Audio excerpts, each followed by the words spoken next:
Olá, o podcast na íntegra está no ar. Hoje nós trouxemos para a entrevista o titular da Semadesc, Jaime Verrucchi. É uma pasta guarda-chuva do governo, porque reúne uma série de atividades na área econômica e também o meio ambiente. E vamos falar sobre isso, sobre desenvolvimento econômico do Estado e também sobre questões ambientais. Secretário, eu queria primeiro agradecer sua presença aqui no podcast. E começar perguntando para o senhor, hoje a gente tem visto e ouvido falar muito que Mato Grosso do Sul tem indicadores muito bons na área de desemprego, com uma taxa muito baixa e com a vinda de muitas empresas. Eu queria que o senhor começasse dizendo assim, o que nos fez chegar aqui com tantos empreendimentos querendo vir e até mudar a matriz econômica do Estado, que sempre ficou no binômio soja e boi. Isso, acho que primeiro assim, vamos começar com um dado que está premente aí em toda a imprensa nacional, que é uma expectativa de produto interno bruto, de crescimento econômico do Estado para 2025. Hoje está sendo colocado que o Mato Grosso do Sul, em 2025, nesse ano, cresce 4,4%. Seria o dobro da média nacional e o maior crescimento do país. Então, aí vamos olhar assim, mas da onde vem isso? Quer dizer, da onde vem essa força, né, de previsibilidade de crescimento? Na verdade, nós tomamos uma decisão, até pelo tempo que eu já estou na secretaria, o governador Eduardo Riedel, até naquele momento secretário, quando nós iniciamos com o governador Reinaldo, a gente sempre pensou que o Estado ele tinha que ser primeiro visto. Essa é uma grande questão. Nós estamos um Estado com baixa população, 3 milhões de habitantes, né, e nós precisamos ter a visibilidade. Então, nós começamos criando alguns projetos desafiadores, como Estado Carbono Neutro 2030, que eram projetos conceituais. Mas nós precisamos fazer um ajuste interno que foi feito. Então, assim, quando nós nos apresentamos hoje, nós nos comparamos muito com a iniciativa privada. Então, para atrair esse empreendimento, a gente tem um discurso muito próximo à iniciativa privada. É assim, nós somos um Estado com equilíbrio fiscal. Quer dizer, nós conseguimos arrecadar mais do que nós gastamos. Então, quando isso é colocado ao setor privado, isso gera confiança. Esse é o primeiro, as pessoas têm que ter confiança a vir no Estado. E olham para o setor público. Quer dizer, não adianta você falar, mas se você está estruturado. Então, nós conseguimos isso. Nós temos um sistema de contrato de gestão, que é um instrumento do setor privado. O que é contrato de gestão? Conjunto de metas definidas para cada uma das secretarias. É um instrumento que fez 10 anos agora. Então, o empresário, novamente, ele entende que se o poder público tem uma atividade de contrato de gestão, ele fala, olha, esses caras pensam como eu, quer dizer, tem que ter meta, tem que ter encaminhamento. Então, a gente chama isso de ambiente de negócio. Então, nós criamos, ao longo desses anos, um ambiente de negócio favorável. E aí nós reduzimos burocracia, atendimento. Quer dizer, hoje nós não temos nenhuma dificuldade de algum empreendedor queira falar com o governador que a gente não consiga, em um dia, colocar esse empreendedor na frente do governador para fazer. Então, essa ambiência ela é fundamental. E outra, né, é a divulgação. Então, nós botamos aí as nossas potencialidades, as nossas possibilidades de investimento e demonstrando aos setores. Então, a gente fez lá o MSD em São Paulo, depois fomos a Nova York, já participamos em Londres e na França. Então, nós vamos até os bancos. Quando nós estivemos em Nova York, nós circulamos em todos os grandes bancos, apresentando o Mato Grosso do Sul aos investidores. O banco não vai investir, mas ele que tem a carteira de investidores. Então, nós criamos aí uma possibilidade de visualizar o Estado. E assim começou com esse jogo da celulose. Quer dizer, o jogo da celulose do mundo está no Mato Grosso do Sul. Então, quando a gente olha segmento, qualquer setor, qualquer industrial de celulose do mundo sabe o que é Mato Grosso do Sul.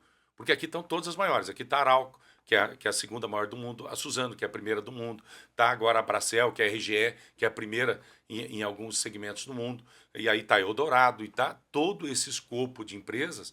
Então, quando a gente vai em algum seminário internacional, todo mundo sabe que é Mato Grosso do Sul, qual que é o jogo da celulose. Na proteína animal, da mesma forma, quer dizer, nós temos os grandes players. Então, essa ambiência, então nós melhoramos o ambiente interno e colocamos uma estratégia muito forte de divulgação do Estado. Vou te dar um exemplo. Amanhã, nós estamos dentro do show rural em Cascavel, fazendo uma reunião só com as cooperativas do Paraná, que faturam mais de 300 bilhões. Então, nós vamos mostrar o Estado de Mato Grosso do Sul, as cooperativas do Paraná, para que elas invistam no Estado de Mato Grosso do Sul. Algumas já estão aqui, mas nós entendemos que as cooperativas podem transbordar os seus investimentos do Paraná para o Mato Grosso do Sul, como a Coamo já fez na industrialização, como a Aurora de Santa Catarina já fez, como a Cocamar já fez. Então, é essa a estratégia que nós vamos usar. Então, nós vamos ao Paraná, vamos fazer uma apresentação do Mato Grosso do Sul, que é o Mato Grosso do Sul, para esse investimento. Então é isso, é ambiente interno e uma boa divulgação do Estado do ambiente externo. E nós passamos a ser um empresário usou uma expressão, um Estado simpático ao empreendimento. Nós temos confiança, temos ambiência de negócio, temos celeridade, temos compromissos sob o ponto de vista de prazo, isso é fundamental para o empresário. Então, quando a gente olha na ambiental, não é que a gente acelera, mas a gente dá prazo. Isso é fundamental para ele. A hora que você fala assim, eu vou te dar essa licença daqui a 1 ano, está fechado, vamos avançar. Para ele, o ano não é o problema, é a certeza que ele vai ter daqui a 1 ano. Previsibilidade, Previsibilidade. Né? Essa é uma outra questão importantíssima. Assim, a gente fez isso na laranja, a gente fez isso no amendoim, e está dando muito certo esse avanço da diversificação da nossa base produtiva no Estado. O senhor acabou de falar disso, a laranja, o amendoim, tem a celulose, tem carne, enfim, tem grãos e tudo mais. Assim, essa parte de ocupação do solo para produzir matéria-prima está bem desenhada agora? Esse, por exemplo, o senhor falou indo lá para o Paraná. O movimento tem sido no sentido de trazer mais indústria, que seria processar essa diversidade de matéria-prima? Nós temos os dois movimentos. Né? Então, quando a gente olha para a área rural, Mato Grosso do Sul fez em 8 anos, nós tiramos 4,5 milhões de hectares que estavam nas pastagens e transformamos esses 4,5 milhões de hectares em soja. Nós aumentamos quase 2 milhões de hectares de soja. Transformamos isso em área de floresta plantada, praticamente aí mais de 1 milhão de hectares. Transformamos isso em cana, que agora teve uma retomada dentro desse processo da bioenergia, e transformamos isso, que ainda as áreas são menores, em citricultura e em amendoim. Eu vou te dar um exemplo muito claro da citricultura, que é a diversificação. E veja, além disso, nós agregamos isso a um projeto de irrigação. Mato Grosso do Sul lançou o MS Irriga. Boa parte dessas culturas, elas estão caminhando para processo de irrigação. Então, tem um investimento aí por hectare, para você ter uma ideia, em irrigação é 25 mil hectares. Então, a pessoa tem a terra para ela botar um processo de irrigação. Quando você põe irrigação, você está falando em terceira safra e você está falando também em alternativas. A hora que você tem água, você pode pensar em outras alternativas. Nós estamos lá na laranja e no amendoim, mas também outras alternativas de cultura podem aparecer a hora que você faz esse processo de irrigação no estado de Mato Grosso do Sul. A laranja talvez seja uma situação bem interessante. E você perguntou assim, os empresários começam a olhar no caso da laranja, nós começamos a perceber um problema mundial. Nós tivemos lá na Flórida, o Cutrale falou, olha, aqui 60% dos laranjais da Flórida estão comprometidos com uma doença chamada green. Quando nós fomos a São Paulo, 43% dos laranjais de São Paulo comprometidos. O preço da laranja é o maior preço da história, suco de laranja é o maior preço da história. Eu falei, por que não pode produzir laranja no Mato Grosso do Sul? Nós fomos através fomos na Fundecidos em São Paulo, entender qual que era o problema da laranja. Eles falaram, olha, vocês têm que ter uma legislação, tolerância zero a green, e aí tem uma plantinha que às vezes o pessoal escuta que chama é murta. A gente noticiou isso. Então a gente foi lá, eles falaram, ó, vocês querem atrair empresários de laranja? Esse é o caminho. Nós fizemos uma legislação, a Assembleia Legislativa aprovou, e tolerância zero. Então, se a gente identificar uma planta com murta no estado, uma laranjeira, a gente vai lá, corta e acabou. E São Paulo tentou tratar com defensivo. A murta, devagarinho nós estamos substituindo a murta, não pode mais plantar nessas regiões, e atraímos já hoje já são quase 3 bilhões de reais de investimentos na área da laranja. Quer dizer, hoje nós já estamos começando a discutir a indústria da laranja. A laranja, quando é plantada, é 3 anos para produzir, depois mais 20 anos. Então, a gente trouxe para o cenário, isso nós apresentamos em Nova York, foi lá que nós captamos uma empresa grande, que falou, mas laranja, eu estava pensando em Minas, vou para o Mato Grosso do Sul. Então, é essa ambiência que a gente consegue fazer. E depois você perguntou das cooperativas, as cooperativas elas vêm com armazenagem, mas nós queremos que ela venha com industrialização, porque as cooperativas elas processam soja, que a Coamo já faz aqui, processamento de milho. Na parte da piscicultura, nós temos cooperativas fortíssimas do Paraná trabalhando nessa área, na área do frango, na área do suíno. Então, o que nós queremos vender ao Estado lá, que eles não venham só fazer um armazém, que é fundamental, mas que eles venham com a industrialização. O nosso foco nessa discussão amanhã é a industrialização. A gente vê assim alguns produtos que eles interessam ao mercado mundial, como a soja, a questão do minério, e para os alimentos do dia a dia das pessoas, por exemplo, estimular a produção de arroz, de feijão, de hortaliças, isso também é um desafio para o governo, para a pasta? É um desafio grande. Veja, o estado de Mato Grosso do Sul é um estado internacionalizado, quer dizer, você falou muito bem. Nós somos um estado voltado para o mercado internacional. Essa laranja que está vindo, ela vai ser exportada. Celulose está sendo exportada, carne bovina está sendo exportada. Esse ano, provavelmente, a gente vai ser livre de febre aftosa. Suíno também vai para novos mercados. Então, o Mato Grosso do Sul, realmente, o Mato Grosso do Sul tem um efeito hoje de dólar fantástico, porque assim, a gente sente isso imediatamente que nós somos exportadores. Quando você olha para as culturas da mesa do consumidor, a gente normalmente está olhando muito para a agricultura familiar. Né? A gente olha isso. Arroz, nós temos produção de arroz, muito concentrada no município aqui de Rio Brilhante e de Miranda, que é arroz de várzea, produção irrigada, mas ainda é suficiente para atender. Mas nós temos essa produção de arroz aqui no estado. Feijão, quando a gente começa a olhar essa irrigação, feijão é uma ótima opção da terceira safra. Então, quando a gente ampliar a irrigação, com certeza a gente aumenta a produção de feijão. E toda essa parte de hortaliça e tal, realmente a agricultura familiar, que a gente tem um trabalho junto com a Grager excepcional. Assim, a gente faz a gestão da Ceasa hoje e as folhagens, a gente já é autossuficiente. A própria laranja de mesa, o Mato Grosso do Sul já produz o suficiente para atender o mercado local. E então a gente tem estimulado isso, a gente não tem ainda a parte de tomate, as coisas, a gente não tem ainda uma autossuficiência, que isso ainda vem de fora e vai continuar vindo por muito tempo. Mas o nosso foco da agricultura familiar também é a intensificação, com o uso de estufas e organização da produção. Nós temos que, na verdade, as cooperativas, nós temos estimulado muito cooperativas de agricultores familiares para eles organizar o processo produtivo. Porque é mais fácil para o governo lidar com um grupo Com um organizado. grupo, e aí organizar isso, que vai produzir o quê para mercado, para todo mundo não fazer a mesma cultura, e aí cai preço, não é remunerado. A gente tem um trabalho também da piscicultura na agricultura familiar, que a gente acredita que tem um grande espaço, que tem que ser com tecnificação, com crédito do Pronaf, para fazer isso. Então a agricultura familiar tem um papel importante e a gente tem uma política específica, inclusive assim, de entrega de fertilizante para as pessoas. Nós temos um programa chamado ProFertiliza, nós entregamos fertilizante. Nós temos um outro programa que chama ProAsim, que é um apoio a comunidades indígenas e quilombolas, também com entrega de sementes e fertilizantes, para inserir esse processo das pessoas na produção comercial. Agora, quando a gente diversifica o uso dessas áreas, o senhor falou aqui de um volume de 4 milhões e meio de toneladas que pararam 4 milhões e meio de hectares. De hectares, Isso. desculpa, que pararam de ser utilizados pela pecuária porque estava desgastado. Enfim, Isso, áreas a gente degradadas. perde a produção de carne, a gente perde a quantidade, a eficiência, que sempre foi uma tradição do Estado também. Veja o seguinte, eu acho que eu chamo isso, assim, a pecuária talvez é que ela tenha feito a maior revolução silenciosa, porque assim, a gente intensificou todas as outras atividades. A pecuária, nesse processo, ela tem um caminho da intensificação. Então, hoje nós temos um rebanho de 19 milhões de cabeças e nós estamos aumentando o abate, porque nós reduzimos o tempo médio. Só dentro do programa que o Estado tem, que chama Novilho Precoce, nós reduzimos em 8 anos, 17 meses, o tempo de abate dos animais. Então, a pecuária, por mais que ela perdeu esses 4 milhões de hectares de pastagem, ela se intensificou. Então, a pecuária está num novo modelo. Ela tá no Pantanal, que é praticamente cria, são 4 milhões de cabeças que criam o bezerro. Esse bezerro sobe ao Planalto e aí ele vai diretamente para confinamento. Então, nós estamos trabalhando na pecuária com uma grande intensificação, com melhoria da qualidade, com redução da idade média do animal. Então, a pecuária do Estado ela vai ser esse tamanho. É uma pecuária de 19 milhões de cabeças, com abate em torno de 3 milhões e meio de cabeças. A gente acha que esse é o tamanho da pecuária. E ela cada vez fazendo a intensificação. Eu vou te dar um exemplo de intensificação de pecuária.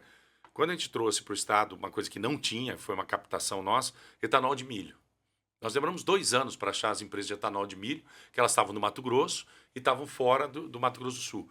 A gente fez um grande trabalho. Hoje nós temos 3 indústrias de etanol de milho e elas produzem um subproduto que chama DDG, que é um farelo de milho, que isso intensifica a cadeia da pecuária. Isso é basicamente para alimentação bovina, para ração animal. Então, hoje o DDG entrou na cadeia produtiva, uma coisa que nós não tínhamos há 4 anos atrás. Então, quando a gente trabalha no setor, existe uma modificação muito grande das outras cadeias produtivas do estado de Mato Grosso do Sul. Então, a pecuária ela vai continuar se intensificando e talvez, eu falo de novo, a pecuária talvez tenha dado o melhor resultado em produtividade de todos os setores e foi meio silencioso isso. Foi uma ação do próprio produtor rural investindo, captando recurso e percebendo que ele precisava ter uma pecuária mais intensiva. E o governo, obviamente, com um programa muito forte de remuneração direta ao produtor, que é o Novilho Precoce. Ano passado, o governo, em determinado momento, chegou a decretar uma situação de emergência por conta da seca, do calor, e isso vai impactar, eu imagino, o tamanho da safra que se vai colher.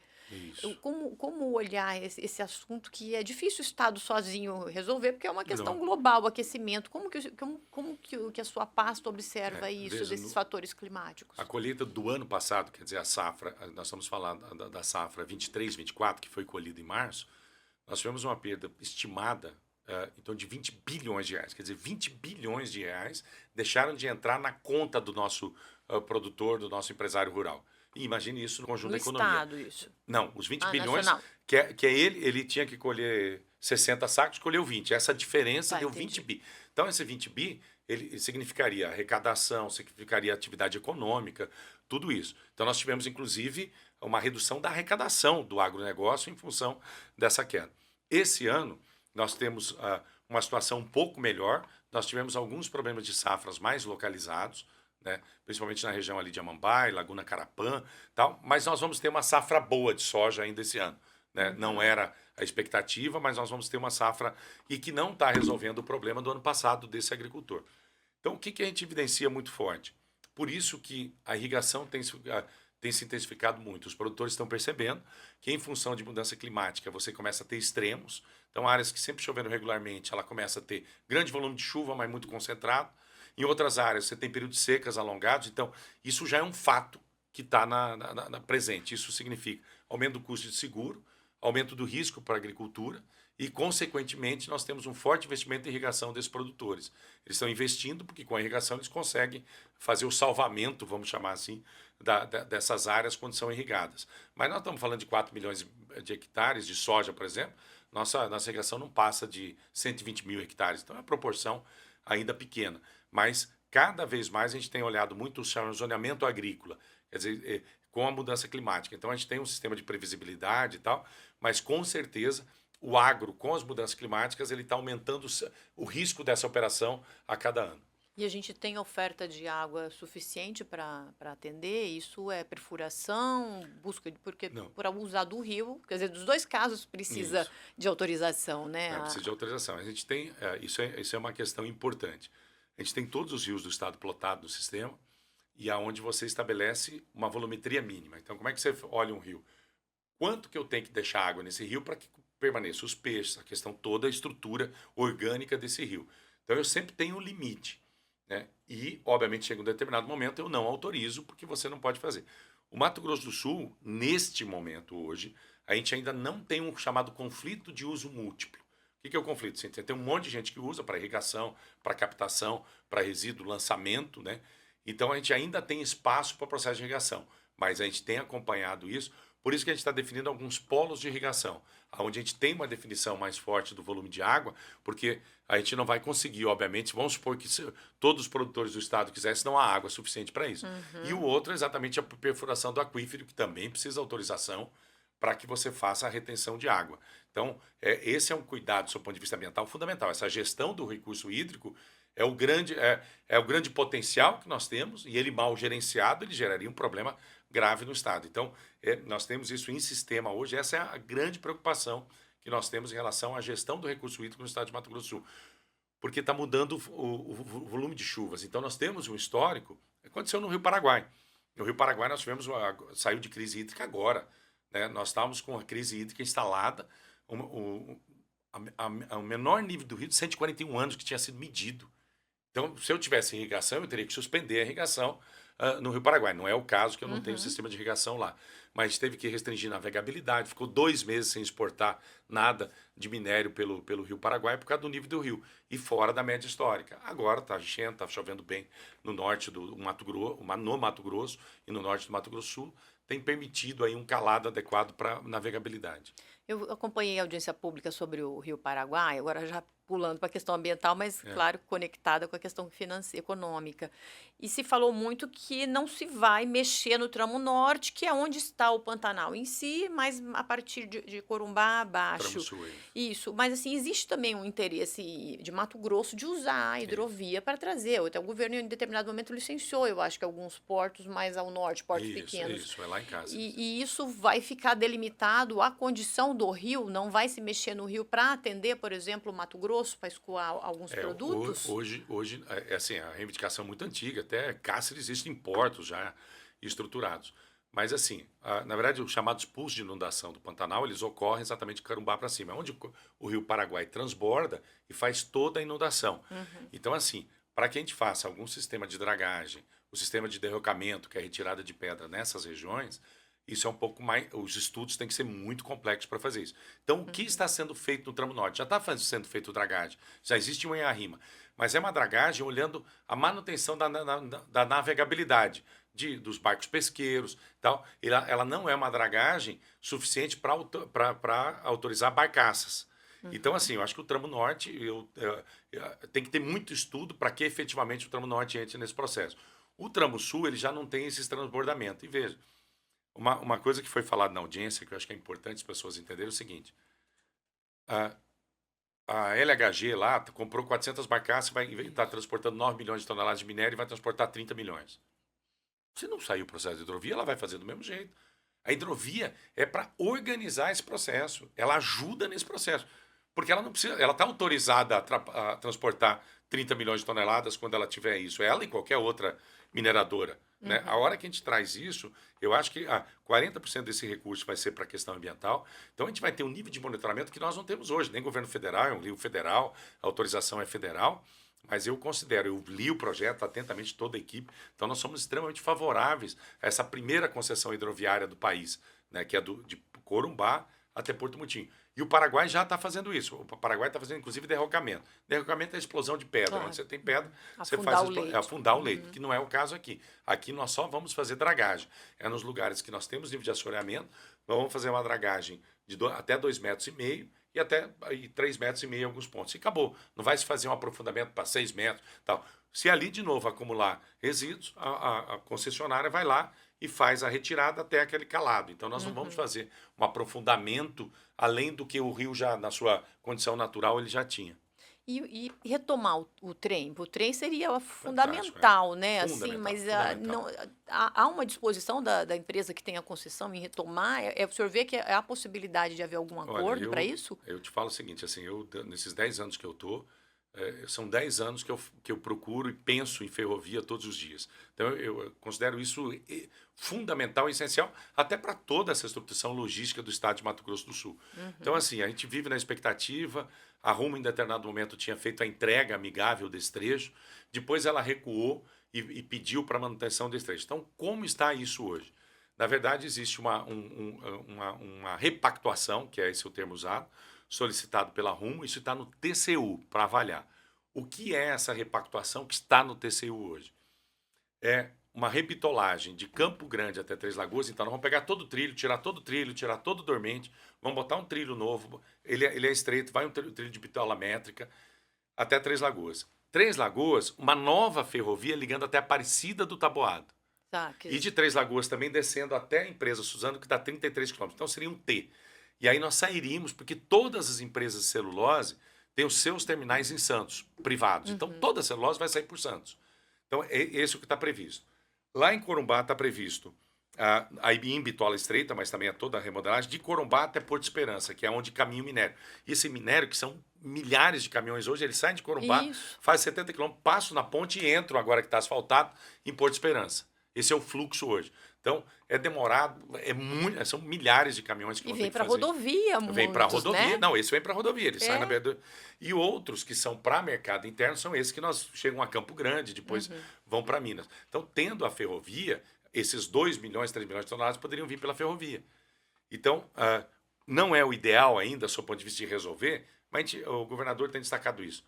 Vamos ver se isso sai. Aí depois a gente faz o segundo passo. Então, está no TCU, a gente está uma expectativa que até julho o TCU faça uma análise dessa repactuação, e aí nós vamos ver a avaliação dele, e que até o final do ano nós poderíamos, então, a Rumo poderia fazer um cronograma de investimento. É um processo muito parecido com o da 163 aqui, um processo muito parecido. Mas isso, assim, para nós isso é fundamental. Não tem outro caminho a resolver a questão da logística de minério e a do Mato Grosso do Sul. Só a parte de combustível, trazendo até Campo Grande, ele viabiliza. Só a saída de etanol e a entrada de diesel vindo de Paulínia, ela viabiliza, deixa em pé, que a gente chama, essa ferrovia. Secretário, outra coisa, o governador disse recentemente num evento na Suíça que a proteção do Pantanal diante das queimadas, por conta exatamente dos efeitos climáticos, tem que ser uma coisa permanente. Isso. Como é esse permanente? O permanente significa custo elevado, né? Esse é o primeiro ponto. O que é o permanente hoje? Nós, primeiro, bases fixas, as bases fixas permanentes. No ano passado nós criamos 13 bases de bombeiros no Pantanal, que ficam permanentemente lá.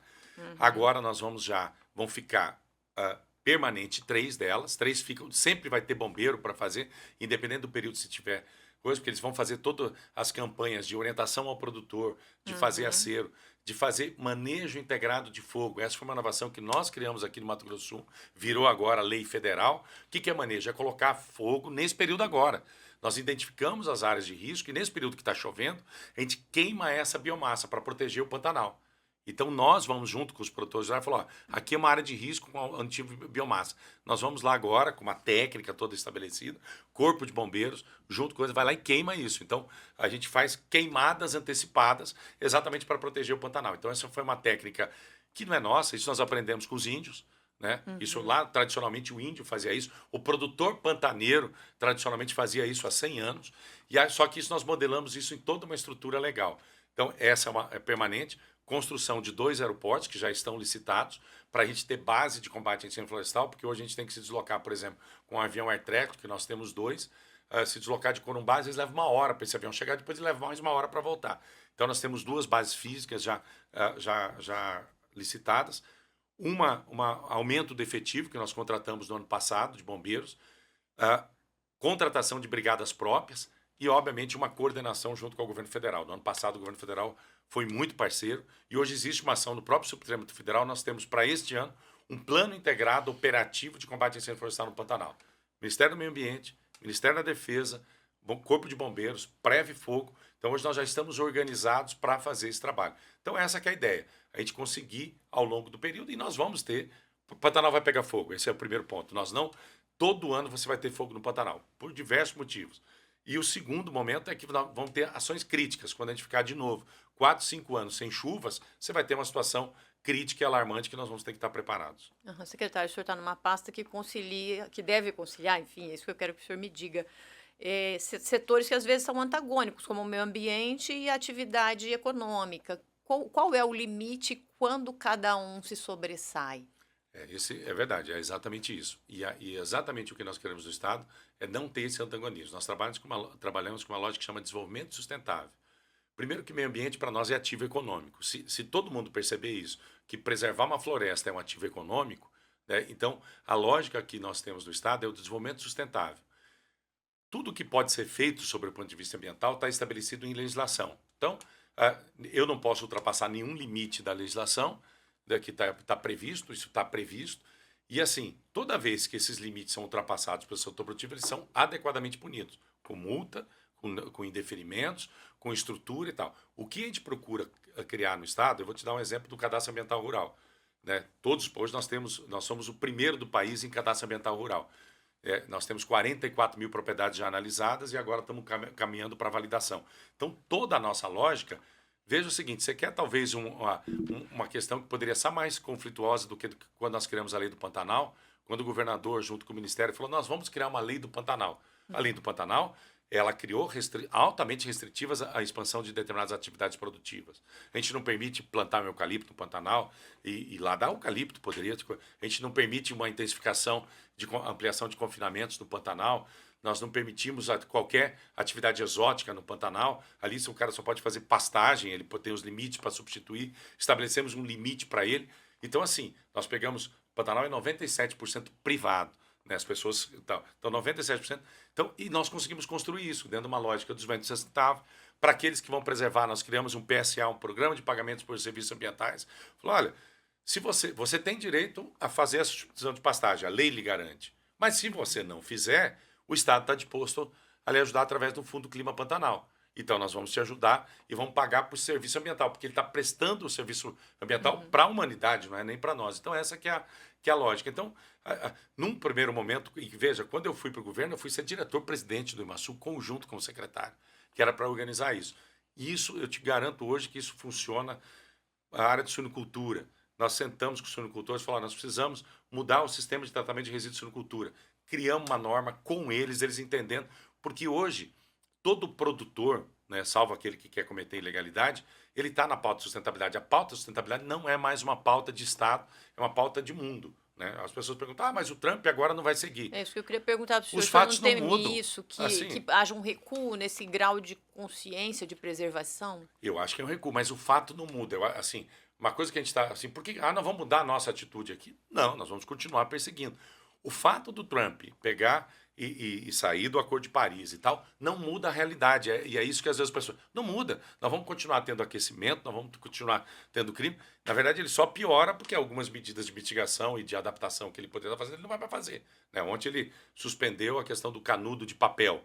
Né? E agora o canudo são coisas. Então está comprovado o efeito disso no meio ambiente e até o uso intensivo que tem lá. Então os fatos não mudam. Por isso que os outros Não países, dá o pra próprio recuar. Brasil, não vamos recuar. Né? E ele tem 4 anos lá. E Aham. talvez tenha um outro presidente que vai recuar. Então, os fatos não mudam. Nós vamos continuar a crise climática. O fato dele falar, não, eu vou continuar incentivando o petróleo, ele só agrava a situação. E talvez obrigaria os outros países, se a gente pensar em humanidade, ter metas ainda mais fortes em relação a isso. E ele vai ficar 4 anos. Depois de 4 anos, pode ser que ele, não sei se ele pode ser reeleito ou não, mas pode ter entrar outro da mesma forma, mas os fatos estão aí. E até falando, né, que você estava me perguntando sobre a questão do Trump, e pelo jeito a gente vai ter uma novidade por dia, né? Me parece que a estratégia é muito clara. E a gente vai fazer essa gestão. Nós já, inclusive, olhamos muitas medidas sob o ponto de vista ambiental que ele tomou, sob o ponto de vista de logística que ele tomou, o Canal do Panamá.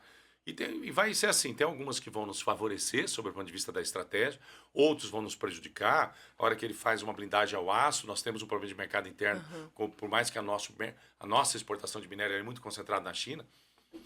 Nós publicamos agora, essa semana, por exemplo, você vê, no mês de janeiro, tudo que nós exportamos, 41% foi para a China. Quer dizer, a China continua sendo o nosso principal É o cliente. principal parceiro do Mato Grosso do Sul. Mato Grosso do Sul. Mas os Estados Unidos é relevante também. Os Estados Unidos normalmente é o segundo, numa proporção menor, mas 10% a 15% da nossa exportação vai para os Estados Unidos. Então, ainda não houve taxação nesses produtos, mas a gente vai ter um efeito.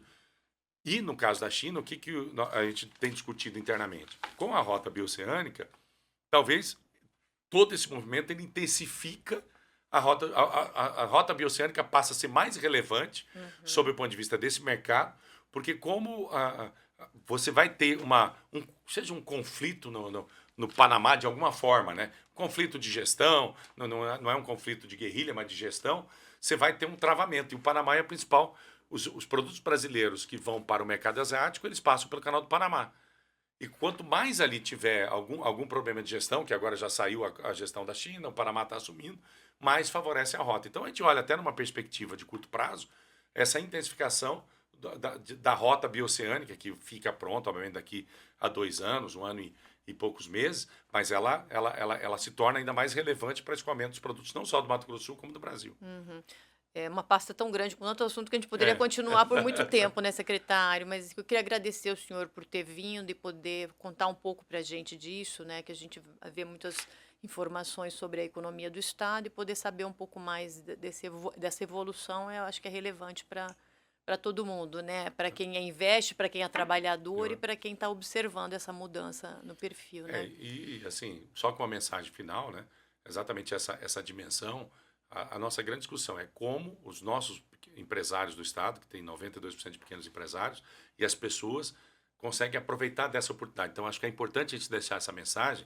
Existe um conjunto de oportunidades disponíveis hoje no mercado, que obviamente passam por qualificação, as pessoas têm que pensar muito nisso, porque eles têm uma concorrência das pessoas que vêm de fora, e também a qualificação dos nossos pequenos empresários. Nós temos até os programas que a gente vincula as demandas dessas grandes empresas, chama Encadear, aos pequenos empresários. Então, a gente tem feito um grande trabalho. Então, a gente pede que tanto aquelas pessoas, os jovens principalmente, que às vezes não conseguem enxergar uma perspectiva de trabalho, mas essa perspectiva passa por uma qualificação. Então, acho que o Estado, nesse momento, é um estado de oportunidade para aqueles que aqui estão também, sejam empresários ou pessoas os jovens que trabalham. Então, acho que é um bom momento para o Mato Grosso do Sul. Então, é importante as pessoas olharem como eu vou me apropriar dentro do Estado para crescer assim como o Estado está crescendo. Tá certo. Obrigada, então, Obrigado. pela sua entrevista.